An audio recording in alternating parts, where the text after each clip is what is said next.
America, the land of the free, is shooting up with pure energy. And every day she has to take more speed. America, the home of the brave, is popping pills to keep up the pace. And every day she cries out for more speed.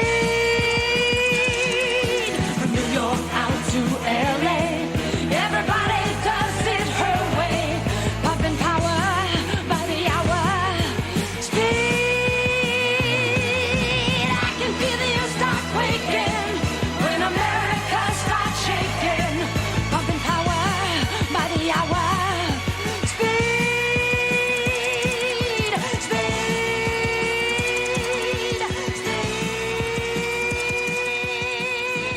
Speed. America of the icing. To get your fix, you'll do anything. Welcome back, Golan-Globus Theater. Starting off terrible 2 months, and the only way you can start a terrible 2 month is by introducing a third. Murray, what do we got with us today? We got a guy.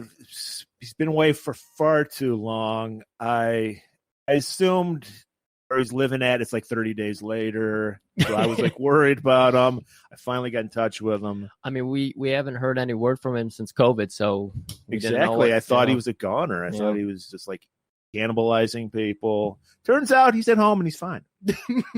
All I had to do was reach out on Twitter. All you had to do is communicate with him over some kind of internets. Of course, I'm talking about our buddy Stuart. Stuart, how are you doing? I am doing all right. I've not got to the point where I'm cannibalizing anybody. My hair's getting longer and I've pretty much not left the house in 5 months, but I'm all good because my internet signal is top notch. So I'm very happy. That's what counts. Top-notch Right. internet. Yes. I was going to say you probably are doing better than us, but I think you guys have an idiot leader too. So God, yeah. Yeah, we sure do. Yeah, a blonde-haired, lunatic, moronic leader. And then At we've least- got one too. Yeah. At least his blonde hair looks natural, unlike but he always ours. looks like he just woke up. Like his hair's Yeah. always like tousled. Yeah. Because he has. Because he has woke up. We went from in the UK, it's like you've got to stay at home, wash your hands, don't speak to anybody, don't even look at anybody, stay safe because there's a virus out there. And then we woke up the day after. He's like, "I'll be lucky." What? Oh, have we got to stay at home? Nah, I'll be right. Just go out. You can go out now. It's fine. What about the virus? What virus? The one you told us to stay at home because it was like killing people and stuff. He's like, "I just made that up. It's fine. Go back to school." That's- But I don't go to school. Well, you should maybe start doing. But I'm too old to go to school. Well, you go somewhere then. Just go out. Go and hug people. Go and hug strangers. Jeez, Go find a no. movie theater, cough on each other, do it all. Do it all. Yeah, And do it all. he got COVID, didn't he? Isn't he suffering from it right now? He did, yeah. He caught COVID, and everybody's like, "How can we listen to him when he caught COVID?" It's like, well, you don't know how. That's the whole point. It's a disease. Stay at home. I was on the bus the other day, and there was a woman. We've all got to wear masks on buses now. I don't know what it's like at US. You've got to wear one. We were sitting on the bus, and we saw a woman take her mask off to cough, and then she put her mask back on. We're like, this country is screwed. Yeah. Well, And yet somehow we're doing worse. That's the Yeah, sad part that's of the it all. fascinating part. Is like much of America, you know, we're individuals. We tie our own bootstraps. We drive our own cars, you know. So we really don't have much mass transportation, buses, that sort of thing, especially where me and Murray live. So we're driving our cars, but you know, we have grocery stores where you have the person who does pretty much exactly that, or they'll have the mask around their chin. Yeah, that's the You thing know, over they'll be- here now. That's the new fashion, isn't it? Let's just put a mask around her wrist. Yeah, Yeah. exactly. I have the mask on. It's like, no, You it's can't not tell covered. me what to do. Yeah, I don't Oh. have to wear a mask. Oh, for Oh. God's sake. Punch. Oh. Yeah. It's like for the first time, we're actually allowed to look like a ninja, and people are just going, "Fuck it, no, I don't want anything to do with it." I got my bandana. I go around looking like a fucking old timey, bandit. I love it. I'm getting my 10-gallon hat. I'm going complete Western wear because our weather is quickly declining here. The next week, we're going to be down in the 70s and 60s. So I'm going complete Western wear. Got to get boot spurs and everything. You start wearing like buckskins and Yeah. get that fringe jacket like Stegall has. You know, this last weekend I was out in the country, and my sister saw a garage sale that she wanted to pull up to. And so being around here, we're all used to wearing masks. They got out of the garage sale with their masks on, and the people were like, "We thought you were robbing us." Wow. So, Nice. Oh my God, the world's fucking going to hell in a handbasket. Yep. would you say it's going there fast? It's going too fast. Maybe around 18 knots. Is that the equivalent of 55 miles an hour? It has to be. That's one hell of a speed, isn't it? It's like, Yeah. oh.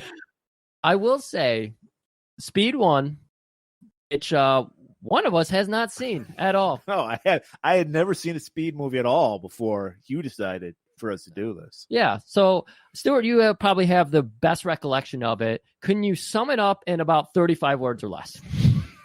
Yes, there's a bomb on a bus. If it drops below 55 miles an hour, it's going to go bang, bang. And there's lots of people on the bus, including Sandra Bullock, who we like, and including Cameron from Ferris Bueller's Day Off. He's on the bus as well. Oh, nice. And it's a great film. I saw that Dennis Hopper was the villain in that. Is he as good as William Dafoe is in Speed 2? No, he's not as good as Willem Dafoe. He's miles better than Willem Dafoe. Although his hair isn't as good as Willem Dafoe's. Yeah, Dafoe's hair and his looks. Watching this movie, I'm like, why was this guy? There's been a million people playing the Joker. Why the fuck isn't Willem Dafoe play the Joker yet? He doesn't need any prosthetics. I agree. Put white shit on his face. You got the Joker. I loved him. Yeah. He was insane looking in this movie. Yeah. And he has leeches. Yes. Oh, his whole background, fascinating. I was loving it. Every scene he was in, I was like edge of my seat, except the end there. Then I was getting kind of bored. It went on like most shit nowadays. It went on a little too long. Yeah, about 2 hours and 5 minutes too long. Oh, yes. Jesus. When I saw that, Griff, when I turned it up on the computer, I was like, God fucking damn, I'm gonna sit 2 hours and fucking give me a 90-minute fucking movie. I think all of Terrible 2 months gonna be like that. I think we're gonna be stuck with a lot of 2-hour movies. Yes. Why don't you just do Terrible 2 trailers? Just watch the trailer. And then talk about that. We're not gonna cheat our audience. Yeah. They expect us to. You gotta do it. You've got to suffer for you. Yeah. The pain is what gets us through this. That's what motivates us to do it. So you got to have the pain of to show watching you how much I don't know about this series. I was like, when I was going to turn it on, like, wait, Keanu Reeves isn't in this fucking movie? I didn't fucking know. I thought you were kidding. I saw you put that tweet out, and I'm like, what? And then I quickly realized you were being serious. You genuinely thought Keanu should have been in it. So one person was smart, in this scenario. Keanu, he's like, no, I'm not doing this. Yeah. Now, from what I read, of course, we do our crack research. We scan over IMDb. Yes, maybe Wikipedia. I heard that this was originally going to be the third Die Hard. Oh, the story. Yeah. And then they're like, no, we're not doing that. And they're like, well, fucking make it into a Speed sequel. Huh. I don't know how John McClane's going to wind up on a boat. I don't know. Maybe he's going to try to get back with his wife, because that seems to be every fucking Die Hard movie. That seems perfect. He bumps into his wife. I have 2 tickets to the Caribbean, just like this movie did. Just with a bald guy instead of a guy with balding hair. So like we said, that Keanu's like, no, I'm going to go tour with my band Dogstar. I don't. Oh, is that what he did? That's what they. No, according to IMDb. no. He actually went off to do Devil's Advocate. Oh. And tour with the Dogstar. So we're both right. Oh, okay. He was doing both things. Okay. Another Keanu movie I've never seen. Oh, you know what? That's 99. I was gonna say he had The Matrix right around then too. So that probably saved his career, because I think he was kind of on the downslope by then, and then Matrix right back up. Just when you think you got rid of Keanu, he comes right back. Same with like John Wick. We thought he was washed up. It's like COVID, isn't it? You think, well, that's that dog. Oh shit, it's back again. We got to flatten the Keanu. We do. Yeah. But he's back again with Bill and Ted. Oh, God. God. Right back up. Internet loves Keanu, and I mean, he seems like a really nice dude. Well, like I said, he's not against he to me. I have nothing personal against Keanu. Just never cared. Yeah. Yeah, he just doesn't do anything for me. Yeah. Kind of like this movie we're going to talk about. Yeah. Wow. So Which doesn't have Keanu in it. Does now, not. I do have to ask one other question about Speed 1. It's again, I haven't seen this since Speed 1 since I was like 12. Is Sandra Bullock hilarious in that one too? Because she is a riot in this movie. She had me in stitches. That's what got she's kind of a little bit drier in Speed 1 because that back then nobody really knew who Sandra Bullock was. She'd done that in Demolition Man, and that was the one where hey, look, Sandra Bullock, she's great. Let's put her movie. Okay. So her role was slightly basically in the first one she just drives the bus. That's it, but she can't drive. And in the second one, she's trying to pass the test and crashing into everything. So that's that. So Dreyer comes out in this movie doing the driving test. Hilarious. Fucking giving the tester a panic attack. Okay. I think that's all that we really need to be caught up on. Well, this had a great cast. I mean, I think Jason Patric's good. He's not awful. And Sandra Bullock is doing her Sandra Bullock thing. And Willem Dafoe is great. Yeah. We got Jango Fett from fucking Star Wars in it. I thought I recognized him. That's who, what was his name? Mercy. No, it was Giuliano. Oh, he was Giuliano. Oh, No. His son in the second Star Wars movie looked like Mercy. He had that long, bushy, curly hair, so I got him confused. I don't know. Let's rip the Band-Aid off and get this over with. Yeah. Glad to have you here, Stuart. I'm sad we're talking about this movie. Let's rip the leeches off. More topical. And let's get to that trailer for Speed 2. Your boyfriend drive like this? Oh, Alex, no. Alex is so completely different. You are officially on vacation. I was going to surprise you tonight, but it's a cruise. Caribbean. Since we last saw Annie, some things have changed. This almost seems too perfect, doesn't it? Some things Want me to step on your feet? haven't. Can't be where it's seen. Swear I am never leaving the house again. Now they can't change course. Seems odd. Yes, it is odd. They're abandoning ship in the middle of the night. They can't stop, Melly PD. Your what? Somebody find the captain. and they can't The captain is dead. get off. Who is running the ship? Oh, yeah. I am. A position charges throughout the ship. Where is he? He's everywhere. I've been in worse situations than this, and panicking does not help. Trust me. I know who you are. I know you too. How are you gonna stop me now, my friend?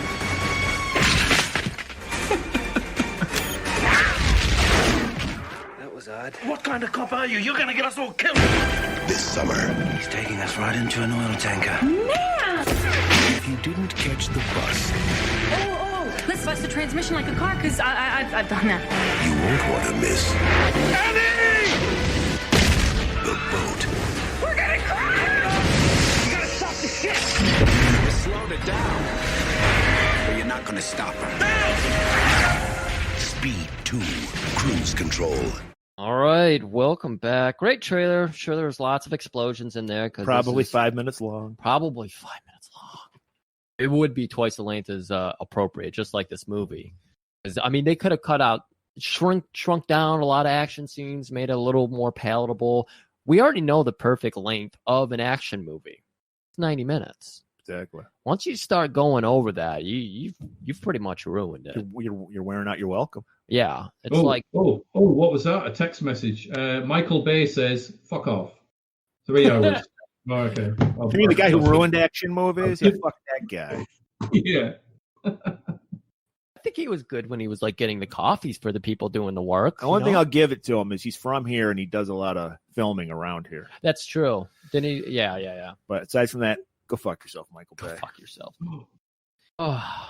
Well, this movie, it's got to start off with a lot of speed. So we got a nice car chase, motorcycle chase. Right. It's like James Bond. You got to start off with the action right from the get-go. Yeah, you got to get your heartbeats going, get the asses in the seats, get them all ready, popcorn flying, everything. So motorcycle chasing, and we need to know how much of a badass our action star is. So we cut to the cops who are just off nowhere. We don't know where anyone is at this point. We just know they're by some cliffs. And they radio into Alex Hey, man. I think it was the same road from One Man Force that John Matuzak was driving along. I think it was too. Pacific Coast Highway. Yeah, it just looked better because One Man Force was so grainy, and this one's obviously in beautiful HD. Right. I'll give it that. This movie, beautiful looking. Yeah, looks fine. Looks good. You really get to see the leeches. But you have the captain like radio into Alex, and classic line from every action movie: "Do it by the books, Alex." So we know this is our star. So we already know we don't need any more information on Alex. We know he's the prototypical action hero. Yeah. But what you've got is anybody viewing that film. I mean, firstly, the captain is also from Speed 1, so he's making a little cameo. He's in the first movie. But you've got people watching that film going, "That's not Keanu Reeves. Why is Keanu Reeves not in the film?" Let me go check the poster, because I'm pretty sure. Where is he? What's going on? Who's this guy? I'm not sounding so dumb after all, am I? Yeah, really. You're giving Murray an out here. So you're exactly right. Where the fuck? Where's Keanu? That's exactly what I was saying. Yeah. And I even knew that he wasn't in the movie at this time. I'm like, where's Keanu? All right. Well, we've got too much action happening right now. We need to calm everyone down. The guys are all hot and heavy right now. They're fucking ready to go. They got boners going everywhere. We got to get the ladies involved in this movie. Got to get them excited about something. So you introduce the comedic elements of Sandra Bullock.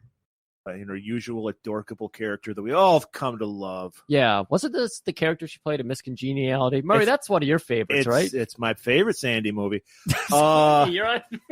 Yeah, and this is every character she plays is basically this character. Which, hey, man, there's people that I'm a fan. Chuck played the same character in every fucking movie he ever did. He did. So, yeah, she's doing her driver. I guess apparently, like I said, I never saw the first one, so I'm lost a little bit. But apparently she can't drive. That's her big thing. Yeah. Yeah, she took over the bus in the first one, and she'd lost her license because of traffic problems. So she kept crashing the bus into things, which obviously added to genuine tension in the first Speed. So we then come back into the second one. It's like, oh, look, you're going through your driving test, and you still can't drive. So there you go. You're all caught up with that now. We get a little cameo by Tim Conway, comedic legend, Dorf on golf. Have you ever seen the Dorf series, Griff? Dorf.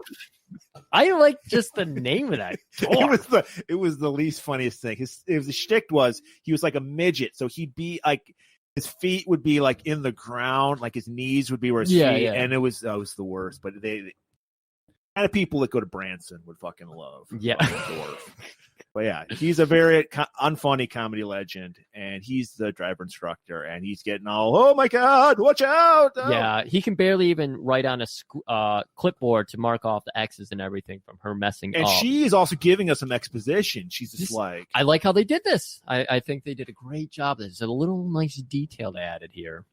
Like what was nice as well is the guy, so basically what you just said is the driving instructor could not write anything, just like the script writer for Speed 2. He was probably writing the script as the movie was filming. He's writing his own lines and shit. He's like... Because if you look at that on a 4K TV and you can see the reflection in the back of the car, it actually says that he's writing, "Please, Keanu, please come back. Please." It's not too late. We just started the movie. Come on.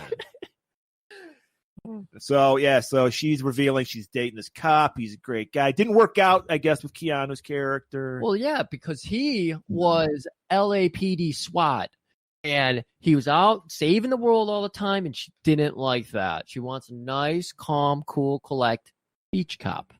And that's what she got good taste in men. Yeah. Mm. So we've laughed all we can laugh. We got some more action.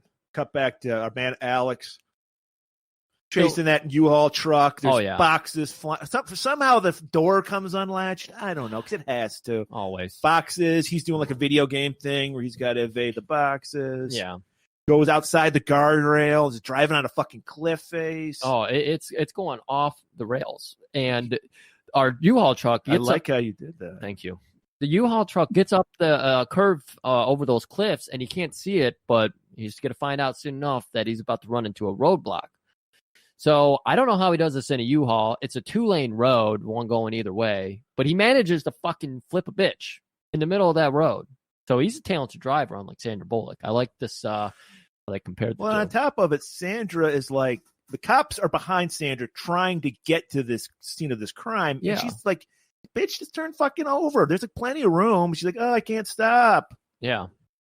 Now we know why she doesn't have a license, women drivers. It's too fun. I like how they splice him back to pepper in jokes while our hearts are racing. It's an interesting thing they're doing here. The U-Haul has turned it around and is now driving at our supposed hero, Alex, who is not Keanu. And it's looking grim. Alex bails on his bike. The dude in the U-Haul jumps out the side, and they both happen to roll down the same hill. Yeah. And so he gets him.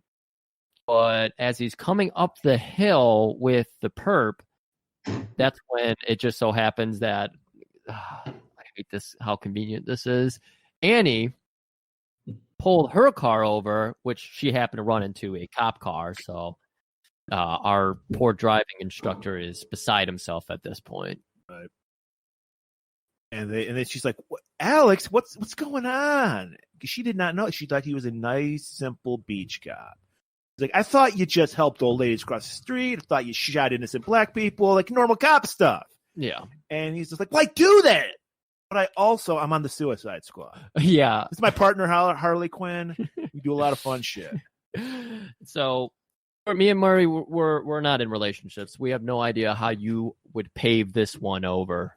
How do we get out of this situation if we're Alex?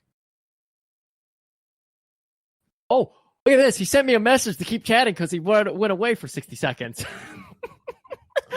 All right. That was the perfect segue. I will speak for Stuart. Murray. I'll speak with his chocolate accent. Hello there, Governor. I think they would go on a cruise, right? All right. That's what I would do. I've got 2 tickets to paradise. Little Eddie Money reference there. Pick on Eddie Money. Thank you, Stuart. And I'll take the bird there, and we get to some shagging on the boat. Oh wow! All right. Hey, man, Stuart, that's you fucking. Did you write the script, Stuart? That's exactly what they do. Wow, I'm surprised you knew it. Like that must be something that's common over there. Oh yeah, British people love their cruises. Yes. One thing I know about England: get me on a cruise ship. Good. I'm glad Stuart's back. You didn't realize this, but we threw to you, and then I realized you were gone. So Murray, part of Stuart. They won't recognize it at all. Yeah, I'll just edit this out. No one will know the difference. You were the Stuart double. That's cool. I did. So we've amended everything over with 2 tickets to paradise. And we're not going to bother with any background or anything. We're just going to go right straight to that boat. They're in LA. They're going on a Caribbean tour. Yeah. Did they fly to Florida? Are they going through the Panama Canal? What's going on? They had to, but they had to save time. So they just cut away from all that, which is fine. Yeah. That was the right thing to do. I don't need any more footage added. Exactly. Did you want the hilarious scene of Sandra Bullock in the airport? No, I would love them doing a cross-country drive. And she's like doing crazy shit. Like, oh my God, I'm going to hit a car. Yeah. And they're like in the middle of Texas or something. Okay. Mm. But I like how they introduce the boat because as the they're Pacific walking Princess, of course, we know the Love Boat. Yep, we get a nice little tour of the boat. We're walking around, and then we just happen to cross paths with that. First we meet Dante, who I thought was going to be the wisecracking black guy, and he kind of was, but they didn't really utilize him as much as I thought they were going to. Yeah. I can't imagine he's making any of our sidekick or unsung hero type lists because I thought like you said, I thought he was going to pop in more. He really didn't. But I like this. We get our big Geiger reveal. How'd you feel about this Geiger reveal, Stuart? Well, I knew he was in it anyway, so that I'd seen this film twice in my lifetime. Once, thankfully, this week. But I like the fall. I would watch pretty much anything that's got Willem Dafoe in it because he's cool. So I'm all right with that reveal. I love he was when originally supposed to be Gary Oldman, by the way. Really? Would he have had the flowing locks? A lot of Gary great Oldman decisions by actors in this movie of not showing up. Yeah. guess they probably Yep. gave Sandra. Go ahead. Yeah, Sandra Bullock did it because she wanted the money to make Hope Floats, which is not a good film at all. So she was not doing very well. She'd ridden the heights of Speed and Demolition Man, and then just sort of nosedived for quite a few years, I think, until Miss Congeniality, and then that kind of brought her back up again. But Keanu went no, Gary Oldman went no. Originally, and I'm not even kidding, they thought about having John Bon Jovi as the main, as Alex, and then Christian Slater. Christian Slater would have worked because he did Broken Arrow, so that could potentially have worked as a bit of casting. But can't really see Sandra Bullock dating Christian Slater, can you? He looks like her little brother or something. Mm. So Geiger, he's a golf enthusiast. He's like, where are my golf clubs, sir? Is he though?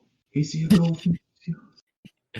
I mean, from that reveal, I can already sense the evil presence. I mean, well, it's Willem Dafoe. I mean, he looks like the Joker for fuck's sake. I like it. Yeah. He just smiles at you, and you're like, "Oh my god, don't kill me." So our couple, they get chauffeured to their room, and they have a fun. What I don't even know what they call them. Help, just taking them in there, and they're cracking all kinds of jokes. They get in the room, and they're making dick jokes. Sandra Bullock's just killing it. She's like, "You're no Dolph Lundgren. Don't worry." Well, she's like, "Got a joke for you. You want to hear me, Alex? Like on Policeman Day, cop goes into a doctor's office with a duck on his head.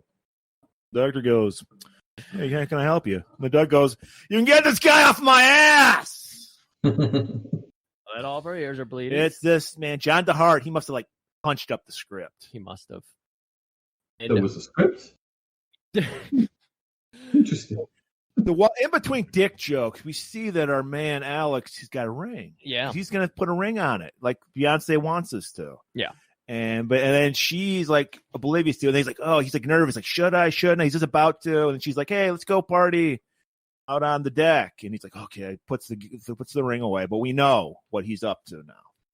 So we quickly move out of the little cabin, and we're going back out the dockside. We're gonna get tipsy, Sandra is here to party. It's a booze cruise. It is a booze cruise. And I've been on a booze cruise. When I was all of 20 years old, it was probably the worst 3 days of my life. It was boring as shit. I didn't give a hell about it. I had horrible nosebleeds. Not fun. What? Yeah. Nosebleeds? Yeah. I don't know what it was. Salty air or something. Apparently, I'm not supposed to be a seaman in my lifetime. So it is full of senior citizens. This boat, however, because it's Speed too, is full of sexy. Your booze cruise is full of senior citizens? It's all senior citizens. It's the only people that go on those cruises, I think. Well, real cruises, but I was like, are we getting confused? Is your booze cruise had senior citizens on it? I mean, all cruises are booze cruises, are they not? I would never go on a cruise. And after watching this movie, I definitely will never go on a cruise. Give it 20 years, and when you start drinking, you're going to be like, I got to get on that booze cruise. No, you won't see me on a cruise. But you're right. Everyone's like, wow, being on a boat is boring as fuck. We got to get trashed. We got to get wasted. And they're getting trashed. And like Sandra, she's like at the bar. She's just, Geiger just happens to be there, totally ignoring this intense golf tournament going on in the background on TV. Yeah. Which my antennas are going up right then. Because I was like, wait, this guy loves golf. I learned that from the previous scene. Yeah. What's going on? And thankfully, Alex, the astute cop, is coming where I'm coming from. When she comes back, because he's like, hey, spent a lot of time with that Joker-looking motherfucker. She's like, oh, he just said hi to him. What the fuck? He's like, yeah, you notice he's not watching that golf tournament. It's very intense. Yeah.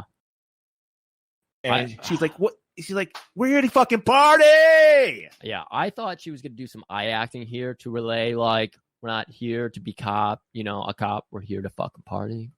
Should be slaying my ass tonight, we should be pounding, going to Pound Town. They have the hugest fucking room, by the way.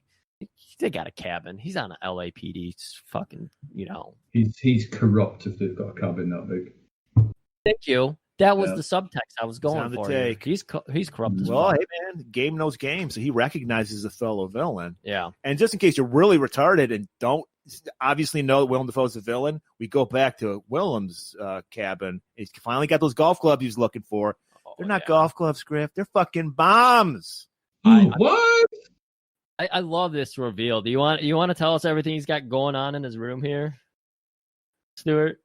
He's got laptops. He's got little screw-on golf balls. And, most people, when they're not feeling well, they take a paracetamol or an ibuprofen. They do not have fucking leeches and take them out and go, hello, baby. Oh, make daddy feel better. That's just, if you need any more of a sign that the guy's a whack job, then that's pretty much the sticking leeches to your body.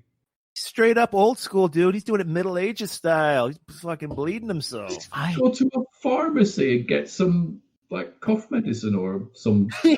No, dude, he's all about crystals and all about nature. Have we learned anything from this show? He is not all about nature. He uses bloody laptops and computer hacking. So he needs to pick a side and go, I'm all for nature or I'm all for technology. Can't do both. Well, on these laptops, he has all the schematics of the ship. And we're like, what's going on here? Very strange. You should be watching a golf tournament right now. Should be. But lo and behold, he starts hacking into that boat. I'm starting to wonder, what's this guy's background? Leeches? He's tapping those jars. He's naming each and every one of them. A lot of creep happening here. William Dafoe killing it. But you can't have too much of a good thing. And that's how you play up your villain perfectly. So we cut back to our drips. Alex. Having some dinner with some nobodies. Talking about fat guy, talking about weight loss. Yeah. We get the fucking one-hit wonder band UB40 playing their tepid white boy reggae in the background. Oh, UB40. Good call. And everyone's having a good time. We see that for some reason there's jewelry, millions of dollars of jewelry being shipped. They do this on cruises, man. This is part of the whole show. We get a cameo from the secretary from Twin Peaks. Lucy, yeah. Loved it. And it's like all this shit's going on. Alex has his eyes for a little underage girl. What the fuck? He spots the youngest girl in the world. That's creepy, isn't it? Was that just me looking at it going, if that was done nowadays, they'd be having him arrested? No, it would never be done today. No. Never. I feel like there should have been a scene to explain why he's staring at this little girl. Because he's so astute. He noticed, he's like, that girl's deaf. I know it. I've seen Cage. I've seen enough Lou Ferrigno shit to know that girl's deaf. And he just starts signing to her. He's like, hey, babe, what's going on? What's your sign? And she's responding. She's a dumb kid. She doesn't know any better, okay? She's kind of into it. It's like, wow, this older, mature man is showing interest in me. Meanwhile, her dad's slut-shaming her nonstop. Yeah, this is fucking weird. This is so He's weird. like, oh, you're wearing that tonight. Constantly, yeah. Yeah. So Annie notices this. She's like, what's going on, man? I didn't know you were into that kind of shit. Yeah. And he's like, she's deaf. I'm talking to her. He's like giggling inside because you don't know what I'm saying to her, but I'm talking. She can't tell anybody. Exactly. Her name's Drew. She's a 14-year-old kid. Parents brought her on this. She can't booze, so what's she going to do? Again, this was me when I was 20 on the booze cruise, just bored out of my mind. So he's just like, once again, he's going for that. There's this constant thing about should they or shouldn't they get married.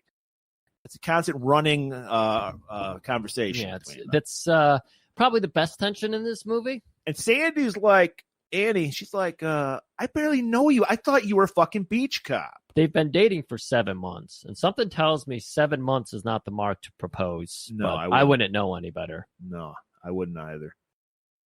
And so he's like about to get the ring out, and she's like, oh, let's get married. That'd be crazy. And he's like, puts it back. And then he's all of a sudden has to vomit.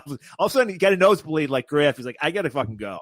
Yeah, I was confused. I thought he was like just trying to deflect or something.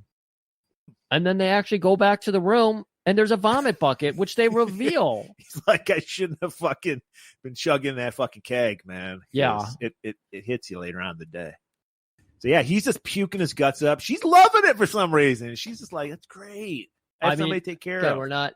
You see, the last time we had some couple shit going on, I tried to throw it to Stuart. Stuart's here this time. Stuart, I mean, this has got to be a thing, right? I mean, you gotta nurse your man back to health. You know, I mean, look at him. He doesn't need like his hair holding back or anything while he pukes up, does he? I think he was just throwing up because he felt guilty about chatting up that child. He got caught and realized he was a deviant. He's like, oh no, I need to get out of here because I'm going to get arrested again and my parole's going to get revoked. And I'm just grossed out that he vomited all over the bed and they didn't change the sheets. Like they had two beds. You notice they had two twin beds, right? Why would they have that? I have no idea. Well, I guess they're not married. Oh, it's like we're in the 1950s now, or they're right. like, He does wear his sweat socks when he fucks. I do know that for a fact. Speaking of these, what's Geiger up to? He's planting them bombs, those golf bombs, baby, all over. He's like he's getting ready for his Green Goblin role by putting all these pumpkin bombs everywhere. Good call. I forgot he was in Spider-Man. And while that's going on, we see the captain and Jango Fett. Captain, did you recognize the captain, Griff? No. He was the pilot on Delta Force. He apparently only plays like the pilots of big vessels. Yeah. When are we going to get Speed 3 and on a plane, and then he could be on the plane? So Willem puts on his fucking Nintendo Power Glove with this like little keypad thing on it. He starts hacking into that ship. And the Jango Fett notices, he's like, Captain, we're like 4 degrees off. Like the autopilot's on. We can't turn it off. What the fuck's going on? The captain's like, I don't fucking know. What am I, the captain? I got to go to a party. Oh, no, you're getting a little ahead of yourself there because he doesn't get that much control over the ship until he does his hilarious drunk act onto the bridge. Right. Yeah, Sorry, I forgot that. So he wanders up onto the bridge, and it's a hilarious scene. It's straight up comedy. We got Willem Dafoe; he's killing it in here. And while he's doing that, he's surreptitiously putting pumpkin bombs everywhere and a little transmitter. Yeah, he puts a little transmitter under. He's got golf balls just being placed everywhere, and no one's any wiser because he's like flipping all kinds of switches and shit. Great hand acting, Griff. Great hand. Billy Drago a tear would come to his eye. So as he's walking back to his room, he's listening in now. So audience knows that he's got ears on the bridge. He can hear everything that's going on up there. And this is again where we get some real creepy shit because he's not just into the natural shit. He's into the medical shit too. He's got pill bottles everywhere in his bathroom. He pops a bunch of pills and then some of it speed. Yeah, I think some of it was speed. You got to be fucking high as shit to hack a computer this big. I think it's to be high as shit to star in this film, but yeah. I mean, come on. Their budget was like $120 million, so I think all the $20 million of it was just the last scene. Yeah. They built this fucking little town. So yeah, he's just like, come here, baby. Puts those leeches on him, and he's just having a good old time. I love it. And the camera lingers on him, but it's not awkward because it's wonderful. It's Dafoe just killing it. I loved it. Well, it's both awkward and wonderful. It's creepy, not awkward. It's weepy. It's wonderfully creepy. I like it. Alex, next day, he's embarrassed. He just puked in front of his girlfriend. That's embarrassing. Yeah. So he just bails and does a little skeet shoot. We got to fill in the blanks. We're like, oh yeah, this guy's a cop again, and he's badass with a gun. Yeah. Drew lovingly watching him while he's doing it. Yeah. Annie wakes up. She's just like, what the fuck? I thought this was like a whole couples thing. We were going to get together. What's he doing? Meet somebody. We have another thing. They have another long extended conversation about should we not get married? Oh my God. He's wearing his nice Punisher shirt because he's one of those cops. It's so. Did you not feel sorry for him though? Because it's like, he gets up and he wants to go shoot skeets. And Sandra Bullock's like, where were you? And he's like, look, I was just blowing my load off the side of the ship while that little deaf girl's watching me. What's the problem? I don't get off my back, woman. I like that he was that blunt about it too. He's just like, this little deaf girl has got an eye for me, and I've been chatting her up too. Wanted to watch me. He's trying to make. I think he's trying to make Annie a little jealous. I think so. I think you're right. And I think it's working because she's like, we get another shot of him about to pull the ring out. He's like, puts it back. Yeah. He just doesn't know when to do it. I think Stuart hit the nail on the head here, though. I'm pretty sure this movie was written in that moving car. Because that's the only way any of this shit makes sense. Yeah, there's a nice scene where Annie is pissed off, but she notices a nice dress, so she goes over and she's like fingering the glass in front of it, and she's like, I felt a little underdressed yesterday. Maybe a new sexy outfit will make me feel a little better about this whole you were out shooting guns with a deaf girl thing. And there's a great segue because then we go to Geiger's room and he's wearing that dress. He's doing some crazy shit. And the fucking purser like walks in. He's like, "Oh, excuse me." And he's like, "It said, do not disturb." Actually, it said, "Come in and clean." And he's like, "I guess I'm gonna have to kill you." Yeah, he uses a 3-wood and just clubs him across the face. I thought he killed him. I used the popper, I think, for that shot. That might have been a little bit better. Using a popper. Yeah. So yeah, because he saw the first of all, say the computer setup. Maybe this guy's a intense gamer. What the fuck? Jumping to conclusions. Yeah, he could have been playing like World of Tanks or something. Right. But I guess he strips the guy and takes his uniform. And I guess now he's like, now's my time to take over the fucking boat. So you're right. I got ahead of myself. This is where he takes the autopilot.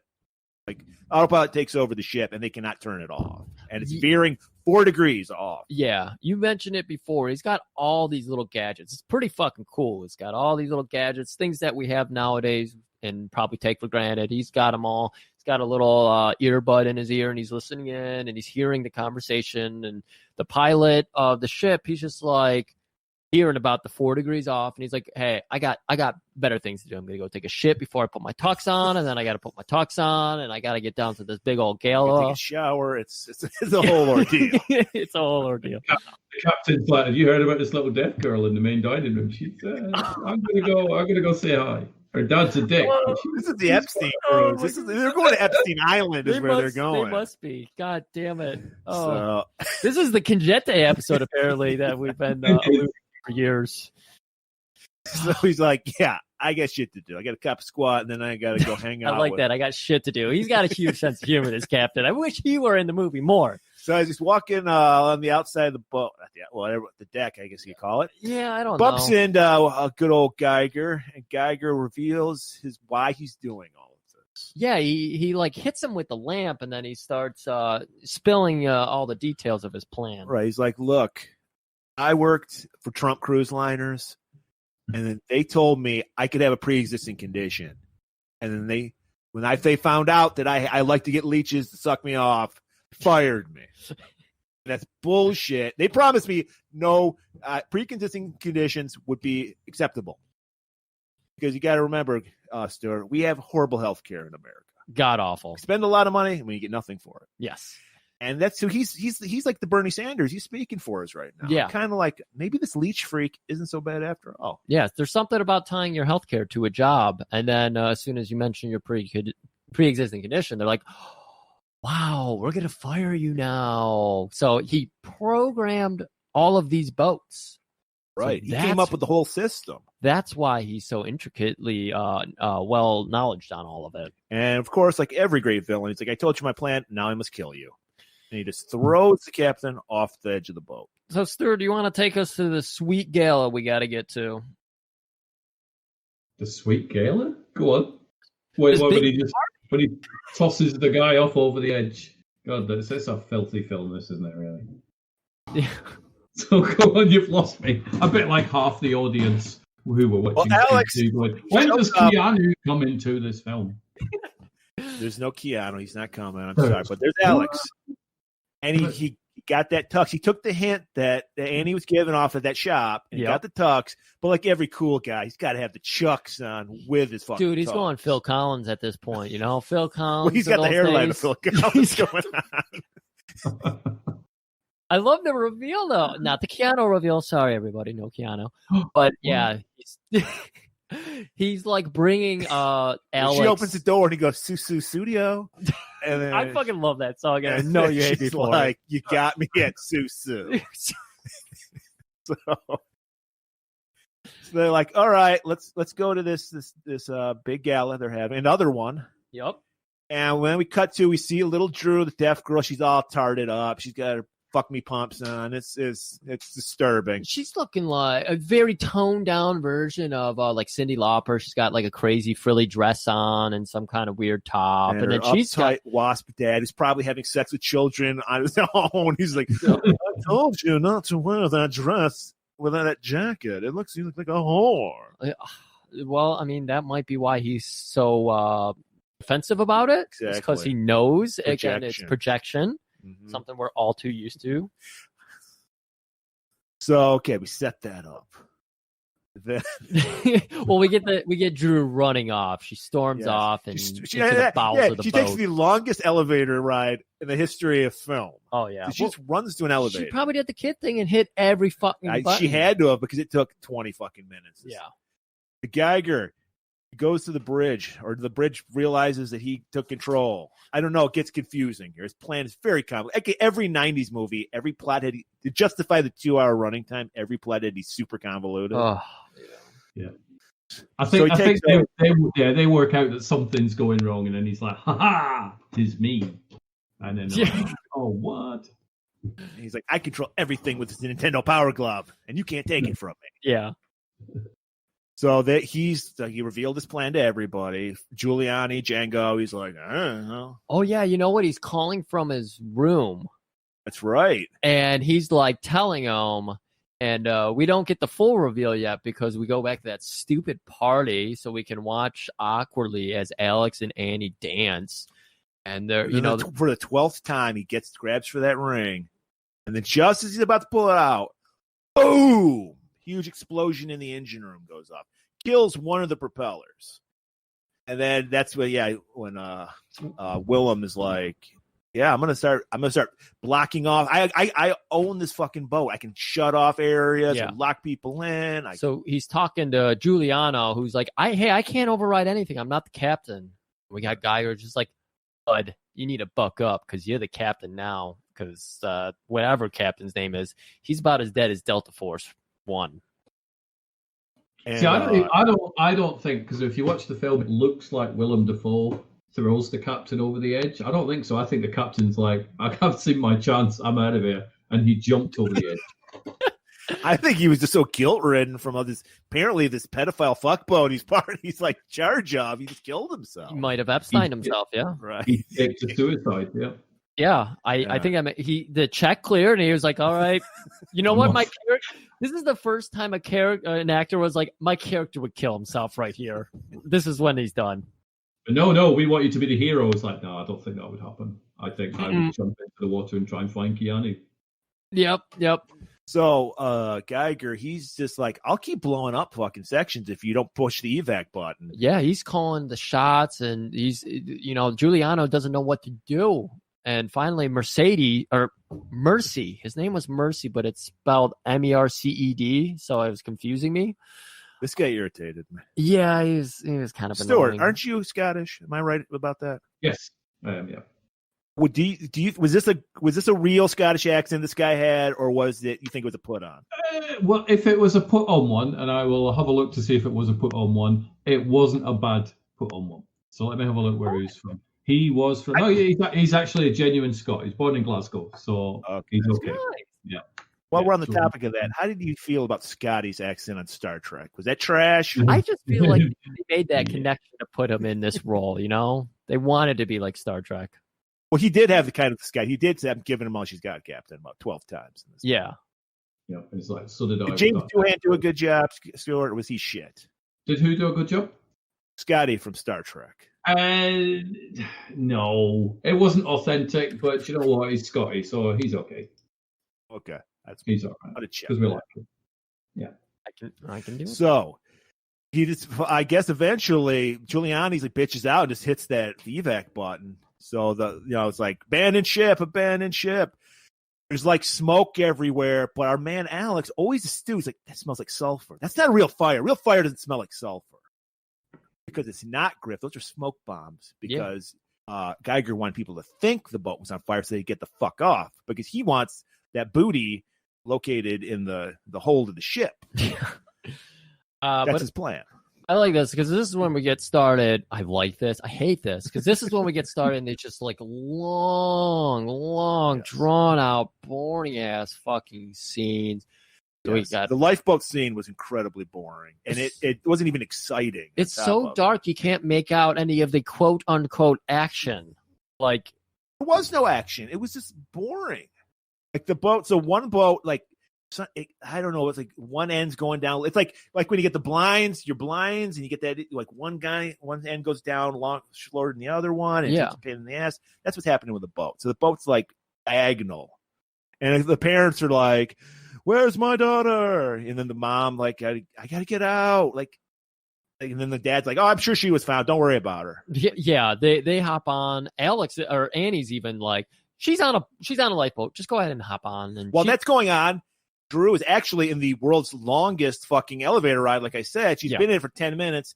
Like you said, she probably pushed every button like a goofy kid would do. Yep, and then it gets shut off by Geiger. Yep. So she's realizing it's getting shut off. She's sitting there, and we're gonna wonder what's going on with her. Why does she have a whole storyline?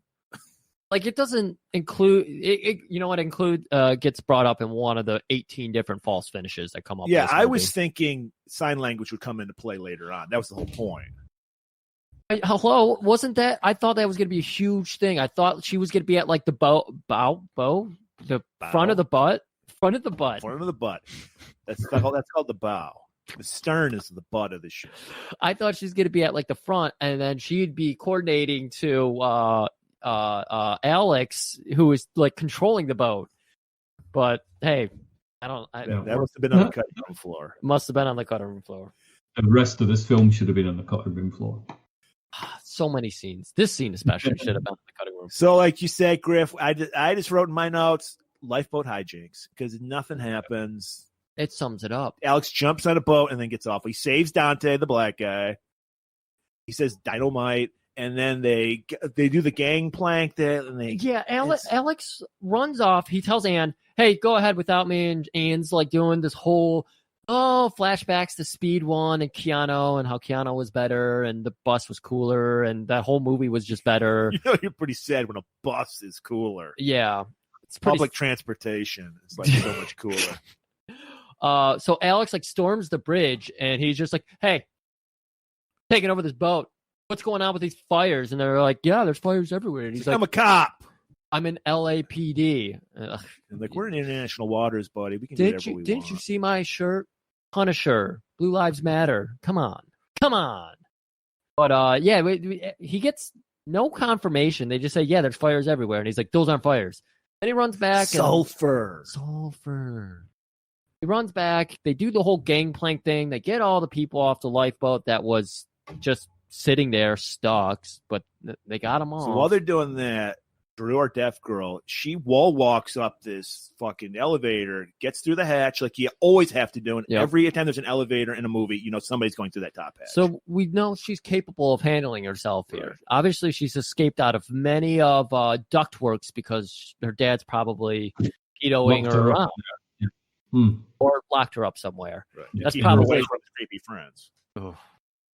And so she gets out, she opens the door, and then somebody had pointed this out. If you know anything about boats, this movie's complete and total bullshit, according to IMDb. Like, they don't get anything right about how a boat like operates or anything. So she gets in the ballast rooms, which they have the water, I guess, to make the level the boat out or some shit. Mm-hmm. I don't know shit about boats, but they're saying there's no way like they would have a elevator that passengers could get on. They would get in that area. Yeah, somehow she winds up in that area. So she's trapped in there. Our man Alex goes back to the bridge, and we find out that the ship is headed to the island of St. Martin in the Bahamas. Or not the Bahamas, the Caribbean. But it's not going for a harbor, it's going for the cliff face. Yeah. And they're like, holy shit. I like that because he finds out that there is actually a man behind this because Giuliano, I believe, is who he's talking to. He says, "Hey, I don't know what this man's up to. He's crazy." And Alex, using his big fucking LAPD brain, he's just like, "This man."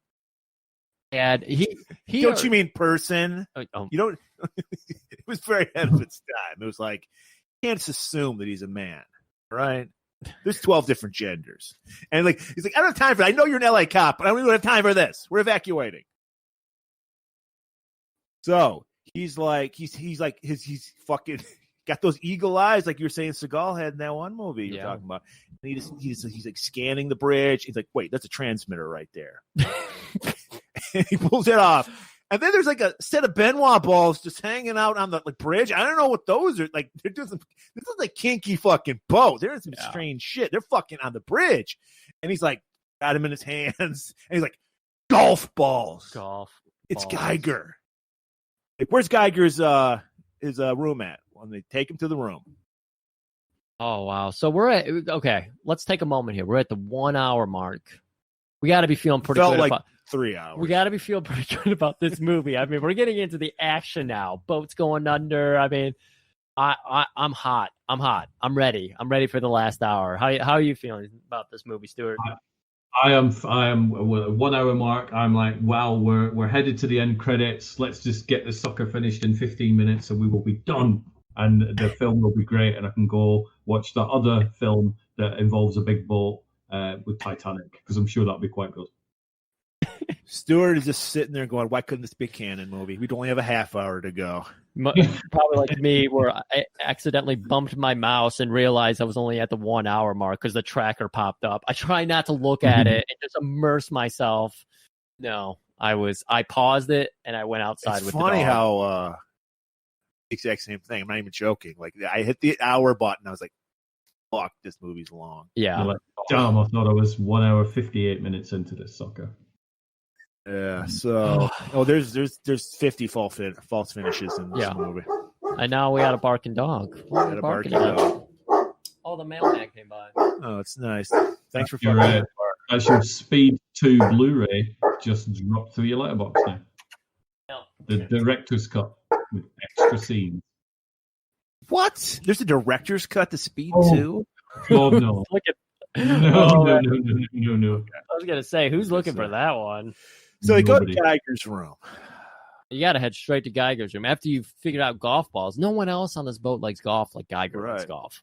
And technically, he doesn't, because remember, he was not looking at that very intense golf match. So they go to the room. They find it's empty. They find the guy who did the cleaning lady of the fucking book. Yeah, she's like tied up. Yeah, got like a fucking dildo up his ass. He's like, oh, you told you not to do this shit with this fucking passengers anymore. Like, no, this guy captured me. Yeah, right. Yeah. And they see the schematics, they see the fleeches, they see the pills. They're like, wow, this guy likes to party. The pills, they see the computers open. They don't take the computers or like do anything with them. They don't try. They're just like, he was clearly working on some heavy shit here, so let's not close that. Let's leave that running. I don't remember. Is Geiger in the room, or is he outside of the room? Geiger was not in the room at this point. But he does call up that room and talks to Alex, right? Yes, he does give him a call. And Alex, by the way, has a shotgun at this point. So we're thinking we're going to have some heavy gunfire. But Geiger has no other allies with him on the boat. Right. So there's no fodder to shoot. I was surprised by that. I thought it was going to be revealed Django Fett was like working with him. I thought the first time he listened in, he was like talking. I know, that confused me too. And he was saying the exact things that Django said. Yeah. So I thought that confused me. I'm like, if he hypnotized him and he's making him say these things, and that kind of confused me a little bit as well. He uses ninja hypnotism powers. Oh, it's not the script you're looking for. That's what you need in action movies, is some fodder. There is no fodder. No, so giving him a shotgun makes no sense at all. Just looks badass. That's clearly, they probably were they stock like shotguns on a cruise ship? Is that needed? I didn't think so, but yeah, you're right.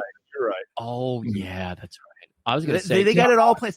That's why I hate 90s movies, because it's so much like, oh, they got to answer every question. Yeah. Like, it's like, oh, remember skeet shooting? You know, like everything's got to be to the second. Yeah. You know? So yeah, he reveals his woes about healthcare. Fucking Alex is like, well, get a fucking job with some good benefits or something. He has no fucking sympathy for our man, Geiger. So Geiger is like, blows up the room. Yeah. And they do the leap outside the door. They just avoid the fire. Meanwhile, Annie and Dante, they're looking for little Drew. Yeah, they're doing a whole rescue mission now. They're not even so much they're looking for Drew, but they're also trying, like, they're going the hallways, they're looking for other survivors on the boat that didn't make it to lifeboats and everything. And they stumble on a section that's been locked off with that guy that's talking about diet pills all the time. And they're like, get us out, we can't get out. So this fucking boat has everything. Annie goes to a tool. They have like a tool closet or whatever. Some chainsaws on there. You never know when you might need a chainsaw on a cruise ship. I mean, did this take you out of the movie at this point, Stuart? Chainsaws? A little bit. I was wondering where the chainsaw. What did he use that for? Maybe getting firewood. Chop up bodies and then throw it to the sharks. This is like a fucking pedophile boat. So you don't want to.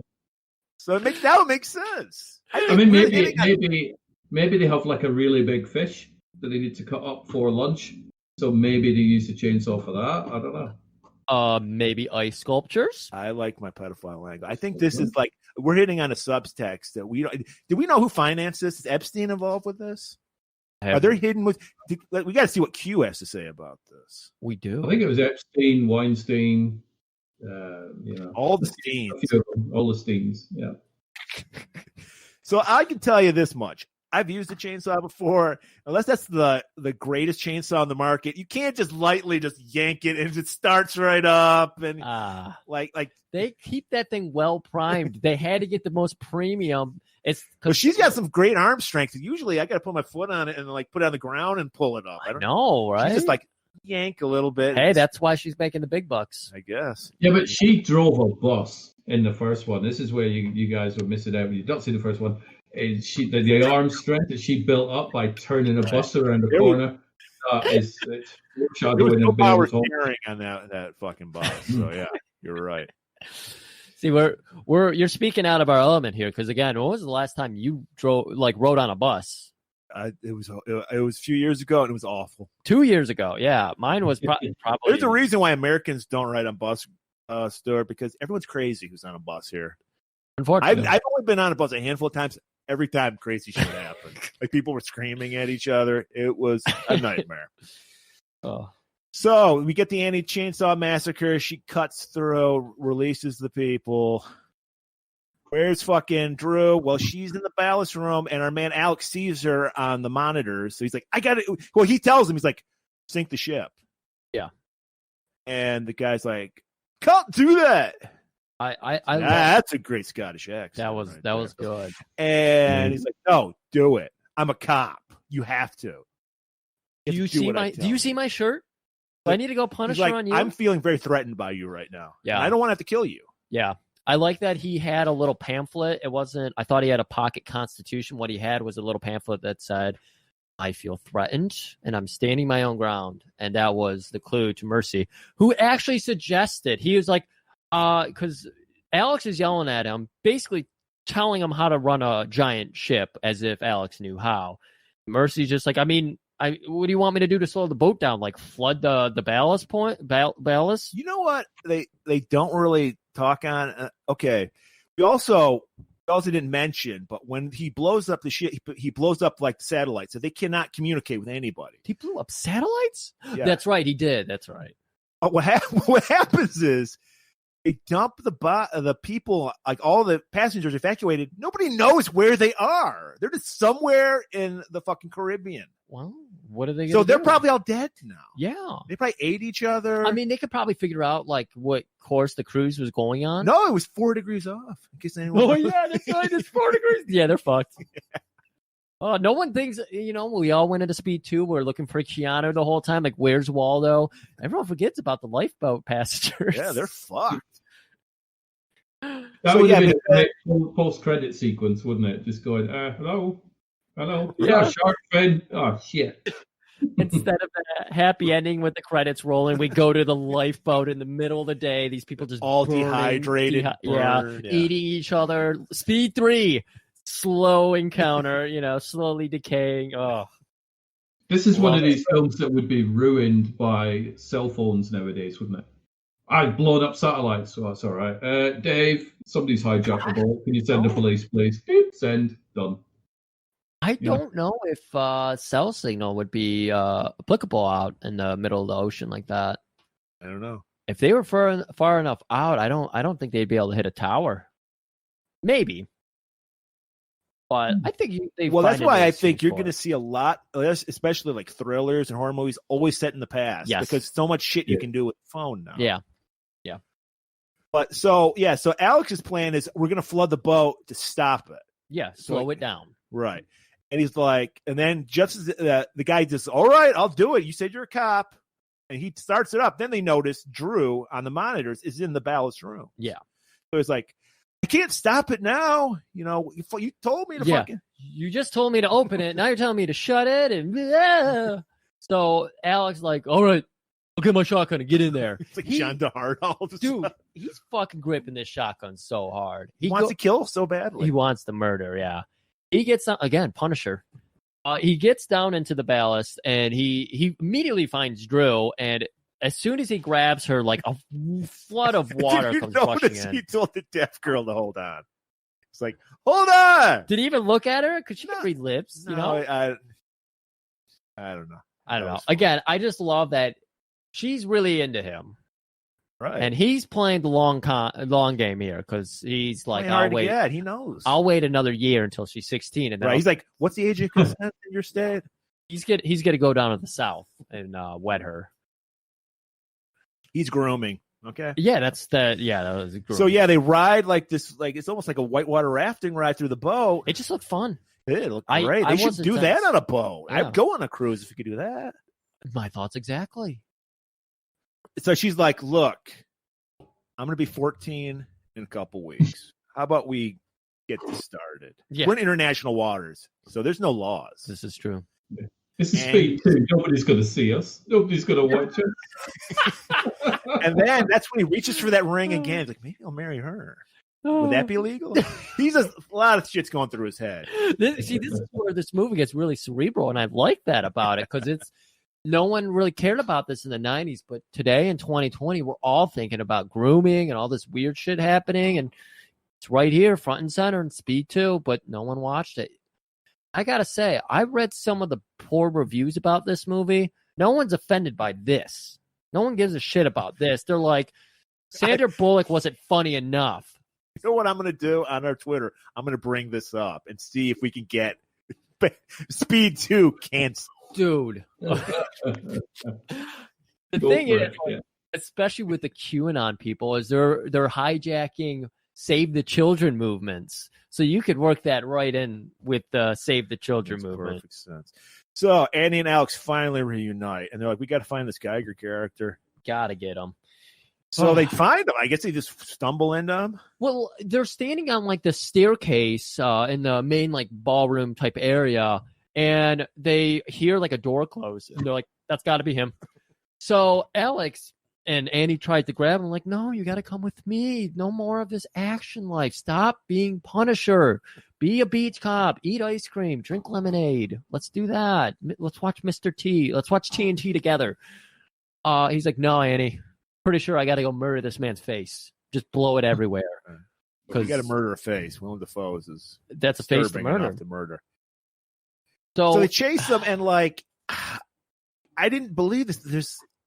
Even the cruise ship has a room full of mirrors, Griff. There's like you got to have that room full of mirrors. I don't know what the purpose is, but then again, we just explained this is a weird sex boat. Yeah. So it's because, if you look at the trivia, it's because the boat is owned by the same guy that ran the island in Enter the Dragon, who also had a mirrored room. So that's what that is. So it makes no sense, but like Enter the Dragon, it looks really cool. Looks cool. So we see that devilish grin everywhere from Willem Dafoe. He's shooting mirrors out. Oh my God. He is, again, I said it was cerebral. He is all up in Alex's. He's got an empty brain. I mean, he can't process the thought correctly, like me right now.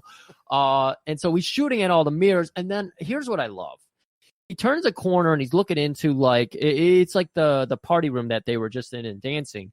They have those TV screen setups where it's like 40 different tube TVs combined, and they all host like one image across them, and it looks awful because you have the black, trim on everything. William has taken control of that, and his face is being projected. He's got the Nintendo Power Glove, the dude. Nintendo Power Glove. Oh. So he's projecting his face up there. He's mocking him. He's like, I saw you talking to that little girl. You're into that shit? I'm into leeches and like... He's like, I'm a freak, but that sickens me. Yeah, exactly. Yeah. Oh. These leeches are all of a consent.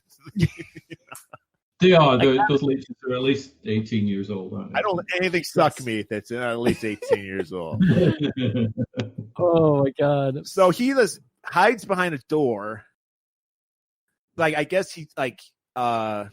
Alex sees him, like shoots at him. He gets out of the room, hides behind the door, locks Alex in this room. Alex, after he shot 14 of the TVs, he doesn't just he doesn't just get fooled once. He gets fooled 9 times by the TVs. So after he shot out half the TVs, finally realizes and runs after him. And Willem was just like hanging out, like hands in his pocket, just like right there. He could have shot him easily.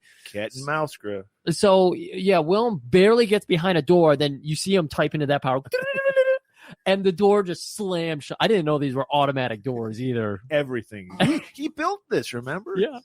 He probably put some shit in that they don't even know about. So if you like seeing a door get slammed in Alex's face, this is your movie, and this is the time to shine because he gets like 9 doors slammed in his face. Nose cartilage smearing up against glass. Oh, you'll love it. So the final door he gets trapped behind, boy Geiger with a little present for him. Oh, yeah. Just about to open the door, and they notice there's like a little wire at the doorknob. Oh. Like, apparently Geiger got away. So Annie shows up. And the room he's caught in, because he's trapped between 2 doors at this point, he somehow, on the door he came in from behind, has wired up a grenade. But then the room he's in is being, has explosions going off in it. It's like engulfed in flames. And I thought there was like gas, the sulfur leaking in there too. It's a lot of shit going on. Too much. Hat on a hat, as some people would say. So Annie and Chan go. They're like, oh, yeah, there's like a hairspray can here. I don't know. I gotta tease my bangs up. He's like, no. Oh, Murray, you just did a callback to a hilarious joke earlier in the movie. Does anyone remember this joke? Stuart, do you remember this joke? No, other than the script, no. What was the joke? So early on, when she was driving and the passenger was writing up the script for this movie, she was talking about Alex. She said, my boyfriend, he's so nice and everything, but I found a can of mace, and I thought it was hairspray, and so I sprayed mace in my own face. That's and she still couldn't get out of this movie. That's what broke her up with he Keanu. Gave her some pepper spray for her birthday. Yep. See, Murray remembers it. I just had to just refresh him on it. So he talks her away into like getting, you just tie off the clip, pull the pin, get it out. They get out. Yeah, they get out. And of course, the bomb goes off right after. I do like Sandra holding it over the grenade over her head, a live grenade, and she's like telling Dante, "Can you take it away from me? You die. I'm the star of the movie. Go over there and die." So what's going on? Geiger, I guess he gets an update on the Power Glove. I guess Mercy, is that the guy's name? Like they're feverishly working, trying to rehack the hack. Yeah. And they must have done something. They're somehow breaking some barriers. Like you said, Geiger gets an update, program updated. This route has been changed. Yeah. What happens is originally they were going to hit the cliff face, and then they change it. He's like, "Oh, I got one up better on you. You can hit an oil tanker," and he routes the ship so it's heading toward an oil tanker now. I like it. And we learn that seconds later when Annie and Alex show up on the bridge, and they're like, "Yeah, he's taking us into a fucking oil tanker." No, so we got to stop this ship, man. And the guy Scotty, I'm gonna call him. He's like, "Well, yeah, we could put a steel cable in the propeller. I don't fucking know."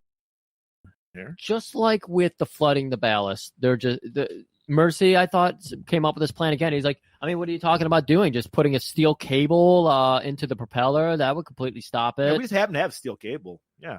Every cruise ship has... we could throw a deaf girl into the prop. That might work. That wouldn't work. Shit, we have a deaf girl on board. Where is she? Check Alex's room.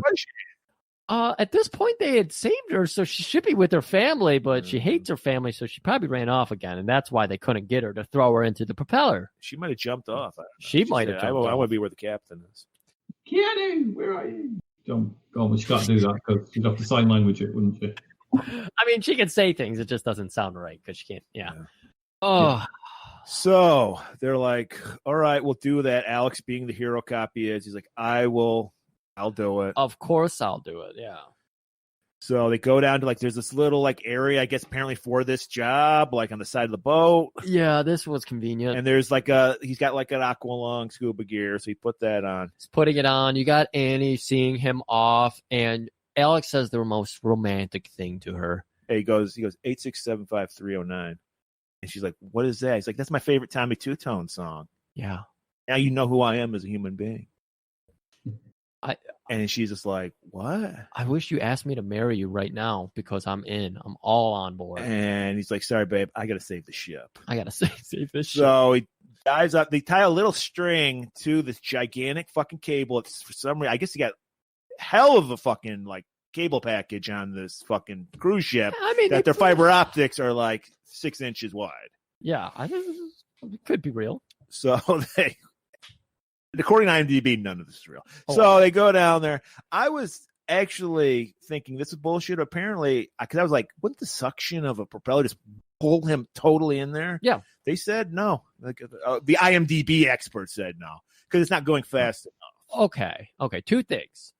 They had already said, because somebody said, why don't we just jump into the water? And Dante said, no, you'll get pulled into the propeller. So in this world, you will get pulled into the propeller. But you got to remember, Dante's an idiot who just takes pictures on the boat. True. But they are trying to preface that you will get pulled into the propeller. Well, yeah, because I thought the captain did. Yeah. And what they do with, I was about to call him Steve. He's so forgettable. I hate this. What they do with Alex is they give him a harness as well. And they keep the harness short, and that's why he's getting pulled, but the harness is keeping him.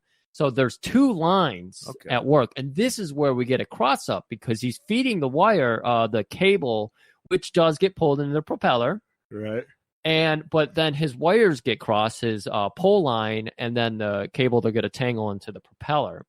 So now we're getting some serious tension, and they're getting it all worked out, but somehow Tiger and his beautiful brain with his leeches just sucking all that copper out of his blood, that horrible copper. Well, because remember, computers give off electromagnetic fields, and they will kill you eventually. Oh, so he's doing this to counteract all the programs. Yes. Okay, that makes he sense. said that because he did about 5 expositions about his health issues. Yes. So he somehow realizes that they're going to stop the propeller, heads down. He knows where that little weird offshoot part of the boat is as well. And he does his best sneaking ever.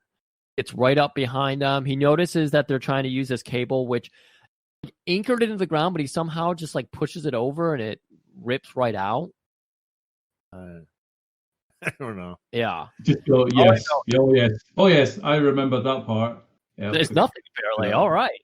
So the whole all I know is if I turned around and Willem Dafoe was like looking at me, I would have a heart attack. I would have a heart attack. That crazy fucking face. So after Jesus, yes, I did. Giant reel, which works against him kind of, but then it ends up working to his advantage. He does get right behind Sandra, and he's got a gun, so of course he's got the edge here. He throws Julian off into the ocean. Breaks his arm. Giuliano, I think his name was. Oh, yeah, and he breaks his arm. And he's going to take Annie hostage. Right. So it doesn't work with the steel cord thing. The propeller just like spits it out or whatever. Giuliani. Yeah, I wish it was Giuliani. If only. And Alex are like struggling to get back up because before she leaves, she hits that like retractor button. Yep. Pulls Alex back up, and he grabs Giuliano while they're going up. So our man, this is where I'm like, thank God there's only 5 minutes left. No, there's about a half hour left of this. It's a whole third act left. So Willem Geiger, they apparently there's some weird like jet ski combo, like looks like something from Transformers or something. It turns into a robot, I think. It's crazy. and he puts her on one of those. Apparently- So it's like 2 jet skis combined as a boat. Yeah. And you can like unlock the jet skis. Apparently, Michael Bay was doing some scenes for this movie because this was a Michael Bay contraption. It looks like it. Yeah. They take off. There's another like a little like garage door in the stern that they just open up and just shoot out. And they do that. And Alex just misses her. Yeah. It takes time to change his shirt, by the way. And they're like, "Oh fuck! Oh well, what's this? What's the next thing we can do to stop this boat?" Well, we could. Well, we don't. Because while this is going on, the guys on the bridge are seeing the oil tanker. Now. Yeah, they have a countdown too. Of course, you gotta have a count. Yeah, and he's got it synchronized in watches, and we got the fucking knots. How many knots they're going? I love that. That was like the scoreboard in a basketball game or something. You just keep flashing to that. Oh, so like. Well, why don't we just turn like the rudder? Was it the rudder? They're just going to turn the rudder and move the fucking boat. Yes, they were going to manually turn starboard. Did you know? And of course, they can't communicate with the oil tanker, and they can't go back or forth because they don't have a radio. I love how the oil tanker, like the last minute's like, maybe we should move this tanker. They're like, it's like a half an hour. And I understand it takes a long time to move like an oil tanker, but they have a half an hour to do it, and they're just like, we're going to play chicken. I'm not going to bitch out. Maybe we should all be questioning why an oil tanker is hanging outside of like a little Caribbean. You got to drop off the gas, dude. There's not a back end, you know. I don't know. Well, you'll notice later when they do. Spoiler alert: they actually move the boat, so it just scrapes the side of the tanker. The island disappears. Like it was right behind the oil tanker, and then they're in open sea again. I mean, we're all ready to climax here, right? Because we're about to hit that. Well, 3 different climaxes. Yeah. Well, they've tried like 10 different things to stop the boat. The next one's, how about just weighing anchor? They do that. Well, they were worried because they were going so fast. Right. You got to be careful when you're going too fast because the 5 people that are left on the boat could be harmed. So they scrape right by the fucking oil tankers, and now they're going right into the harbor. Yeah. And we see all these fucking voters for Trump like out there, you know, and they're just having a good old time. And they apparently aren't freaked out the fact that there's a fucking cruise liner heading straight for them. No, they're on their own booze cruise, so they're like, "Hey, brother, we're on margarita time," you know. Yeah, Jimmy Buffett's there. It's a good old time. Oh my god! So we're in the home This stretch. is supposed to be the climax, and listen to how unenthused. I told you we'd run out of gas on this fucking movie, and we did. This movie ran out of gas, didn't it? If only the boat had run out of gas, we wouldn't be talking about this. Why didn't they just do that? Just sort of knock a hole in the petrol tank and let it drain into the sea and kill all the fish or whatever. Stop the ship. Well, they were gonna. Well, they already polluted the sea when the oil tanker blows up. Exactly. So you might as well.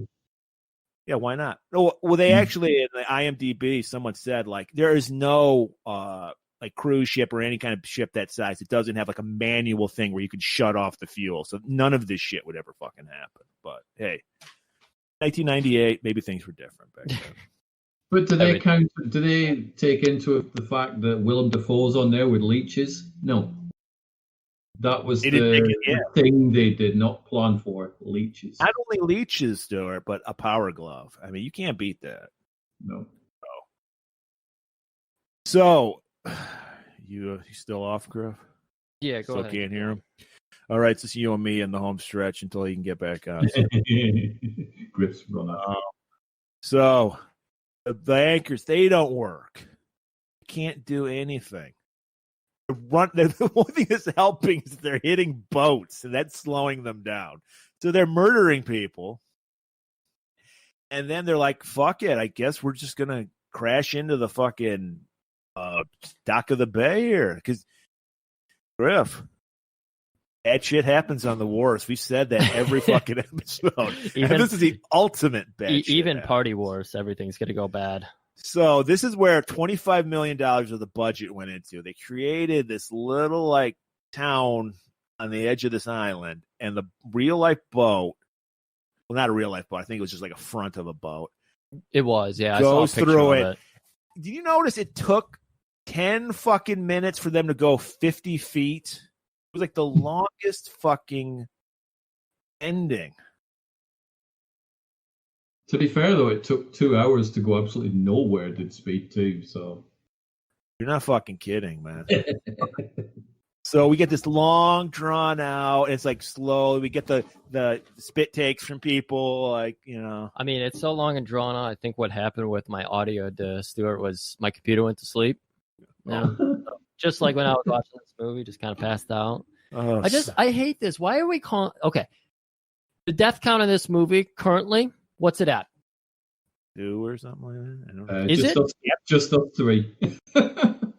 Well, we assume that the captain's dead. We know the captain commit suicide. We figure that out, as we always do. We're solving all these cases on Golan-Globus Theater podcast. Right. So captain killed himself. He Epstein. And then we had the stewardess, the hotel, He didn't get the purser. I the think, room they're cleaner. called. He didn't get killed. He didn't get killed. So we're at 1. And that was a suicide. Well, that's the thing. You can kind of sympathize with Geiger because he just wants his health care. It's all he wants. Yes. Nowadays, maybe back then I would have been like, yeah, he's so evil. I mean, I thought Bolo was evil. Now when I'm watching, Yeah, I'm then like, when you grew out of your parents' health care, you're like, shit, I don't have health care now. yeah, You realize life really hits you hard. life really does. I don't have healthcare right now, so It's also like Ed Harris in The Rock. You go, wow, he's a bad guy. No, he's not. He wants compensation for his soldiers that died, and we're not giving proper funerals. Oh, really? That's something we just had a fight for 9/11 victims, and somehow, even though half of our Congress is just like, we got to do more for veterans, it was like, all right, here's the chance, and they were like, no, we're not going to help them. Yeah, we have that in the UK where it's like, we need to help the doctors and the nurses because they've been amazing and help us. And right now, everybody go out and have a barbecue and hug each other. You're like, maybe helping the doctors and nurses by not going in there with COVID might be a nice way. That's a practice we call thoughts and prayers around these parts. You have another shooting, don't talk about what could help it, any of the symptoms surrounding it. Thoughts and prayers. Thoughts and prayers, and just condemn it. If you just go, that was bad, then it's fine. Problem solved, isn't it? That's how we're solving COVID here. We sneeze in each other's faces, and then we say, we're thoughts solving and prayers. COVID. Our plan for COVID is cross your fingers, hope nothing goes wrong. Yes. Hold your breath for 10 seconds. If you can do it, you don't have COVID. Hey, I take my shot of bleach every morning, and I feel great. Yeah. So, get with the program, people. So, oh God, we got to go back to we got to wrap it up. We get the long, interminable 5 hours. They go 50 feet through the town. They stop, hit the bell, a little crescendo. We get a little gag where the car's about to get hit, like the Mercedes or something's about to get hit, and it doesn't. But then the anchor falls on it, and it almost crushes the dog, but it doesn't crush it. Nice 7-Eleven ad in there. Yeah, so we're like, thank God this movie's fucking over. No, it's not. God. We have to go to fucking Willem, Geiger, and Annie. He still has the shotgun. He's not shooting anybody. Put the shotgun It looks down. cool, dude. Come on. It looks awful. He shoots Skeet with it early on, and it never comes back on. Fuck off with the shotgun. Fuck off with this movie. Fuck off with the 0 death count. Well, come on. We're in the home stretch. Oh yeah. Let's Okay. So there's one person out there that wants to. the one person besides you who's never seen this movie wants to hear how it ends. Oh.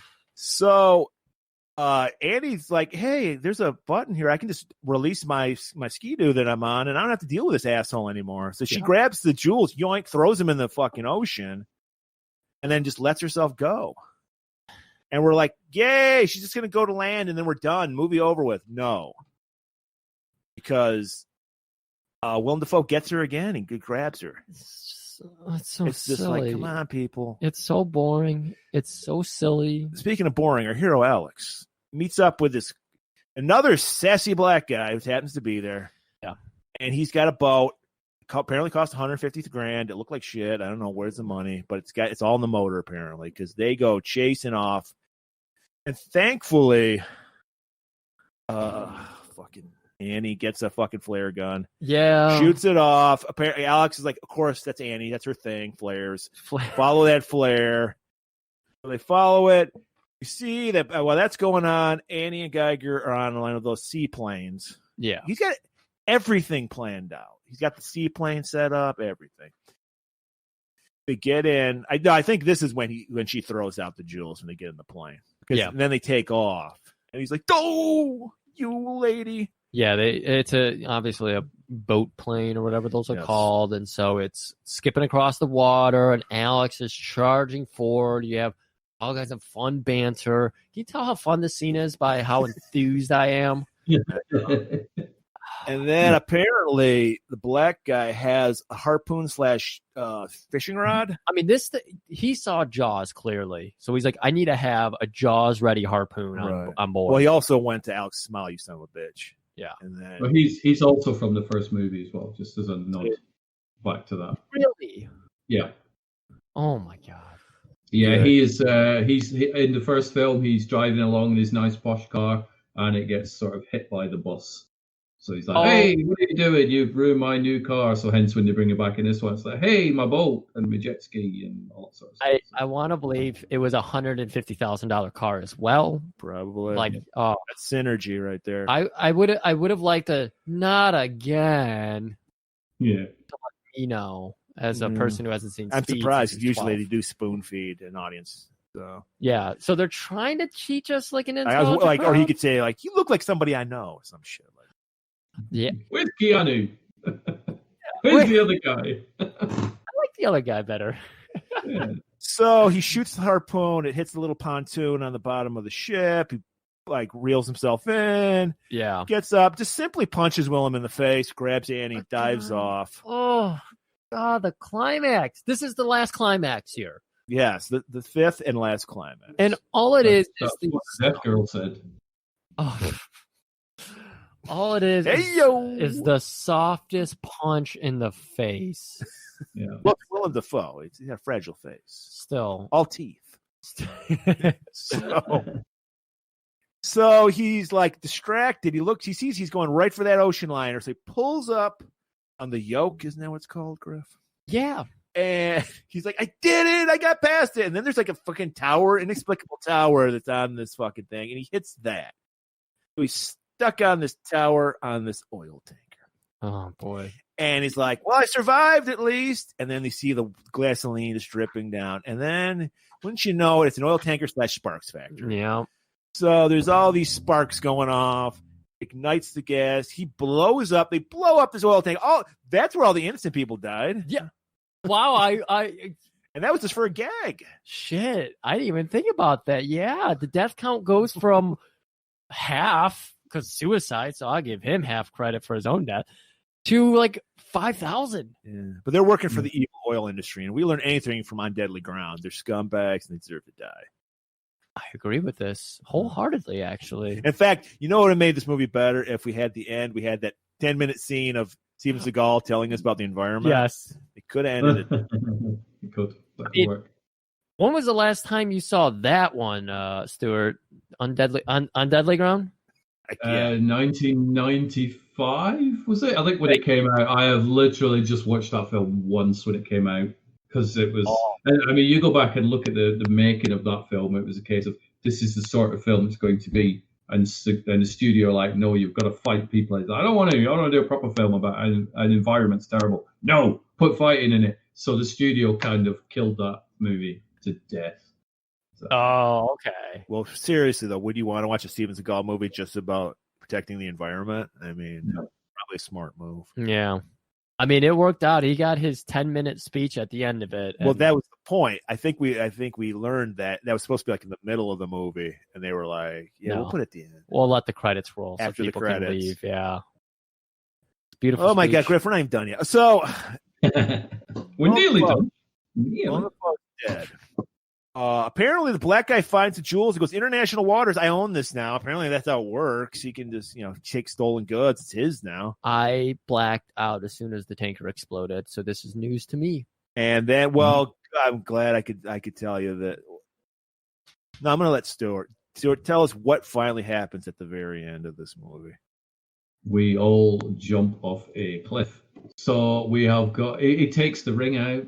It's romantic. He takes a little ring out of his little red pouch, and I like to think that they're going to run. Do you think that if there was going to be a Speed 3 that he'd be in it, Or do you think she would be like, I didn't like Alex.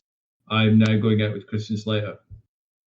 Ooh, from what I heard, possibly. he hated this movie, and I don't think he would have came back. So No. Even for the story, 7 months, not long enough to get married. No, they haven't even lived together. They're going to move in. She's going to find all the fucking Punisher shirts and everything. And we already know he's a pedo. He's been grooming that deaf girl, so he's going to run out on her for the deaf girl. She will find out that is a whole different movie. But the best bit of the movie and the best climax is directed and produced by Jan de Bont. Credit coming up, because then the whole cinema audience is like, I made it. I feel like I've just been on a hijacked cruise liner. Get me out of there. You're right. I mean, he really put us into the mindset of somebody that's on a cruise liner. You know, it's 2 hours of torture, hell. You don't know if you're going to make it to the end in one piece. Any relationships that you've got are just in tatters by the end of the credits. So it is a lot smarter than people give it credit for, I think. He took us on a ride. Yeah. You've certainly changed the way I think about it. And I'll jot that down for in 30 years when I go through our old episodes. I'll watch each movie along with it. I'll think about that when I watch Speed 2 again. 30 years. This is not an action film. This is a brilliant character drama that takes us on a ride unwillingly. It's a morality play. It questions what is the age of consent. What is the age of consent? Should we tie healthcare to jobs? Should we allow people to be fired? Right. We're not giving this enough credit. This is actually what is sign language for no means no? I think that's a very important thing to look at.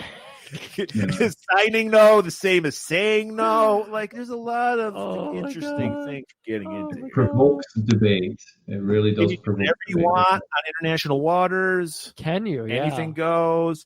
We also Jason learned. Let me just take that deaf girl back into international waters if that rule applies.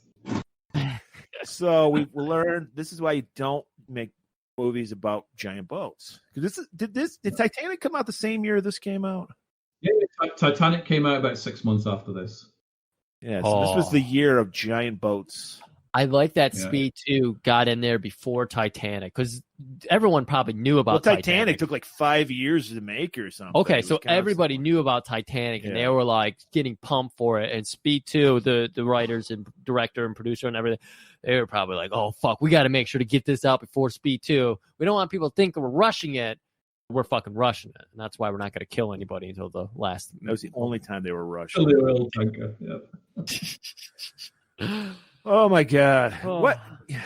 You know what? Next time we have you on, Stuart, we need to do an entertaining movie. Yeah, because you've been doing too many. You're like plowing the fields with us out here, doing all the hard work in the hot, humid sun. Jesus. Griff. I cannot stress. Do go back and watch Speed. It is nowhere near as dreadful as Speed 2. It really isn't. Yeah. I'll look into that. So, first of all, thank you for coming on, Stuart. Long time coming. It's been almost a year. It's great to have you back. Got to do this more often. And then we've got our Tippy Top episode after this, haven't we? Well, yeah. Fuck it. We're going to do it. You know what? You're right. We're doing a Tippy Tap episode. Yeah. We're not going to stop this cruise liner. And something tells me we're going to be far more excited to do that than this. Yes, I think we're going to get our second wind, and we're going to kill it. I like that. That's kind of a boat reference. I think we are. I think we'll have a few minutes break. We'll go and have a cup of tea or coffee or whatever, and we'll come back, and we will be so positive and full of energy, and it'll just be like these shows we've done totally we'll get people to check out some really good movies. Yeah. Not Speed 2. See, I got a bathtub full of leeches, so me and Marie are going to take turns because I only have one bathtub, and I'm sure your bathtub's full of leeches and water right now, so we'll go 5-minute dunk, have our tea along with our leeches dunk. is great for COVID. It just sucks the COVID out. It just sucks the COVID right out. Depends where you put it, but yeah, it does. Yeah. So, we're starting Griff. This is the shittiest movie of, I don't know how to describe it. Every movie we're doing is shitty this month. But this is the boringest shitty movie. Yeah. We're gonna go higher. This is just the beginning, because next week we're gonna talk about movie. The first movie, huge success, very popular. One of my favorite movies. The hero of Detroit is the star of this movie.